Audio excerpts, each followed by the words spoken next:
Mense, vandag wil ek met julle praat oor julle hoë roeping. Paulus praat van 'n hoë roeping. En in my lewe het dit my lewe baie geïmpakteer. Daar was 'n tyd in my lewe wat ek alles as trek beskou het om hierdie hoë roeping te verkry. Die roeping wat God vir my het op hierdie lewe. My uiteindelike doel op hierdie aarde. Want as ek hierdie hoë roeping net kan bereik op hierdie aarde, deur sy genade, dan gaan ek eendag 'n prys ontvang. Dis hoe ek gedink het. Jy sien, dit is 'n totaal verkeerde denkpatroon. Ek wil graag met julle praat oor jou hoë roeping. En ek wil dit probeer uitdruk in terme van hoe Paulus dit sien. Jy sien, Paulus skryf hierdie goed, so ek gaan so ietsie lees en dan met julle praat daaroor. Kom ons gaan net eers gou na Galasiërs 1:15 en 16 toe. Hoor wat sê Paulus hier. Hy sê, maar toe dit God behaag het, wat my afgesonder het van die skoot van my moeder af, en deur sy genade geroep het. Jy sien, jy en ek is afgesonder van die skoot van ons moeders af, en ons is deur sy genade geroep. Wanneer? Met ons geboorte is ons reeds geroep. Paulus verstaan dit. Nou gaan hy na vers 16 toe, en hy sê vir ons die rede hoekom ons geroep is. Hoekom is ons afgesonder? Hoekom is ons geroep? Om sy seun in my te openbaar. Mense, is hierdie nie 'n awesome verklaring nie? Paulus verstaan, hy is van sy moederskoot af afgesonder en geroep, sodat Christus in hom geopenbaar kan word. Dat hy kan verstaan wie Christus in hom is. Dat hy kan verstaan, dis die rede hoekom hy geroep is, omdat hy afgesonder is, dat hy kan verstaan, Christus is deel van sy lewe, van sy geboorte af. Yes, ons het dit al verkeerd gehad hoor. Maar dit sluit my en jou in. Dan gaan hy verder, dan sê hy, sodat ek hom, dis Christus, wat in my geopenbaar is. Die Afrikaans sê onder die heidene, dit is 'n verkeerde vertaling, dit moet sê in die heidene sou verkondig. So wat beteken dit? Paulus verstaan dat hy is geroep, sodat Christus in hom geopenbaar kan word, sodat hy na heidene toe kan gaan. Mense wat Christus nie erken nie, wat hom nie aanvaar nie, en Christus in hulle openbaar. Hey, jou Satanis, Christus is in jou, van jou geboorte af. Jy soek op verkeerde plekke. Jy is deel van hom, hy is deel van jou. En dan sê hy verder, en hy sê, sodat ek hom in die heidene sou verkondig, het ek dadelik nie vlees en bloed geraadpleeg nie. Sê, hoekom nie? Want jy sien, as hy op daai oomblik, met hierdie openbaring, na die Petrusse en die godsdienstige leiers toe gegaan het van daai tyd, dan sou hulle hom beïnvloed het. En hom gesê, man, jy is mislei. So hy het nie vlees en bloed geraadpleeg nie. Kom ons kyk wat sê hy 5 jaar later.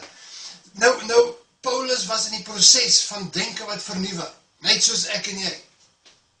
Nou kom hy 5 jaar later. Hy praat in Filippense 3:14, hy sê, maar een ding, ek vergeet die dinge wat agter is, en strek my uit na wat voor is, en jaag na die doel om die prys te verkry van die hoë roeping van God in Christus Jesus. Hier praat hy van die hoë roeping, wat hy wil verkry. Nou as jy bietjie teruglees, sal jy sien, dat Paulus kyk na sy lewe in die vlees, en hy sê, ek is 'n Hebreër, ek is uit die geslag of die stam van Benjamin, ek is op die 8ste dag besny, ek is 'n Fariseer, ek het geleer aan die voete van Gamaliel. Hy noem al hierdie goed, en dit was altyd sy wins, dit was goed wat vir hom saak gemaak het in die lewe, hierdie godsdienstige lewe. Hy praat selfs van die vervolging van die gemeente.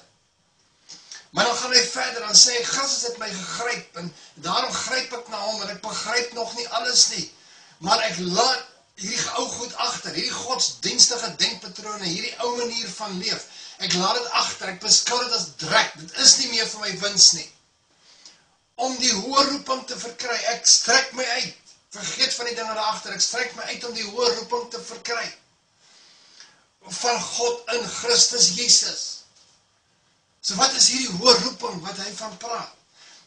Daai beteken eintlik uitnodiging, hierdie uitnodiging wat God vir jou en my het, is om te verstaan, God in Christus Jesus, om die prys te verkry van die hoë roeping van God in Christus Jesus.